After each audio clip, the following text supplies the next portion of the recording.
آتی ہیں کہ کچھ یہودی نبی کریم صلی اللہ علیہ وسلم کے پاس آئے اور کہا السلام علیکم، جس کا مطلب یہ ہے کہ تم کو موت آئے۔ حضرت عائشہ رضی اللہ عنہ فرماتی ہیں میں نے جواب میں کہا تم ہی کو موت آئے اور تم پر اللہ تعالیٰ کی لعنت ہو اور اس کا غصہ ہو۔ رسول صلی اللہ علیہ وسلم نے ارشاد فرمایا عائشہ ٹھہرو، نرمی اختیار کرو، سختی اور بد زبانی سے بچو۔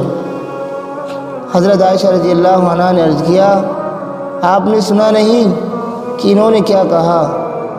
رسول اللہ صلی اللہ علیہ وسلم نے ارشاد فرمایا کیا تم نے نہیں سنا میں نے اس کے جواب میں کیا کہا؟